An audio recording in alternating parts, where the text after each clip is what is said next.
تخيل معايا يا صديقي بلد كامل الملوك عايشين في قصور ذهبية والشعب جعان وبيدفع ضرائب. كل يوم حياة أصعب من اليوم اللي قبله. سنة 1790 فرنسا كانت على أعتاب انفجار حقيقي. ملك، قصور، شعب جعان. لحد هنا مفيش جديد. ده وصف أي دولة تقولك إحنا بخير بس أنتوا مش شايفين. الثورة هتبدأ والملوك والطبقة الأرستقراطية هيشوفوا التاريخ بعين جديدة. الضرايب تقيلة، العيش غالي. الملك لويس السادس عشر عايش في قصره يسمع موسيقى ويتفرج على الاحتفالات. الناس جعانة وهو يقول الأمور تحت السيطرة. طب تحت سيطرة مين؟ سيطرة الجوع ولا سيطرة القصر؟ الشعب مش بيطلب رفاهية، مش طالب آيفون، مش طالب حرية. الشعب طالب عيش، وده أخطر طلب سياسي في التاريخ، لأن ببساطة اللي بيطلب العيش مش هيخاف من حاجة بعد كده. الملكة ماري أنطوانيت كانت ملكة الفصلان عن الواقع حقيقي. يعني الناس مش لاقيين عيش، هي ياكلوا جاتوه. ده مش هزار، ده تعريف رسمي للانفصال عن الواقع. يعني لما الشعب يقول لك احنا بنغرق،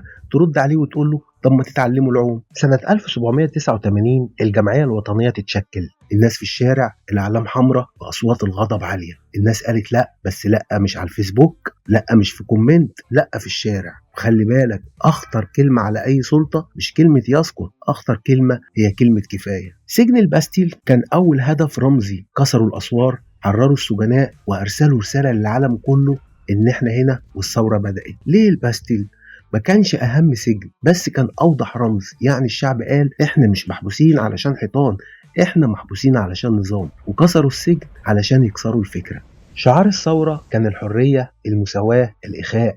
كلمات قصيرة لكنها قوية، مش كلام إنشائي. دي كانت مطالب، يعني لو ما تنفذتش هيبقى في حساب. الشعب مش عايز بس يعيش، عايز كرامة وعايز يحكم نفسه. الثورة غلطت، سخنت، دخلت في دم، في مقصلة. بس السؤال هنا، هو الغلط بدأ مع الثورة ولا بدأ قبلها بسنين بس كان لابس بدلة شيك؟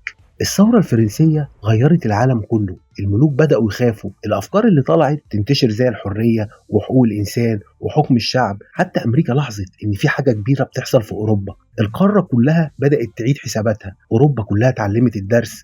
الملوك شافوا اللي حصل وقالوا إحنا لازم ندي الناس حقوقها، مش علشان هم طيبين، علشان هم خايفين، والخوف أحسن معلم سياسي. الثورة الفرنسية مش بس عن الدماء والمقصلة، عن الشعب لما يقرر يقول كفاية. الثورة الفرنسية بتقولك إيه؟ إن الجوع مش رأي، الظلم مش وجهة نظر، والصبر مش لا نهائي. وإن أي سلطة تفتكر إن التاريخ انتهى عندها، غالبا هي الصفحة اللي بعدها. التاريخ مش بيكرر نفسه، الناس هي اللي بتكرر الغلط وبتزعل من النتيجة. أشوفكم الحلقة الجاية في مسرح جديد وشو جديد.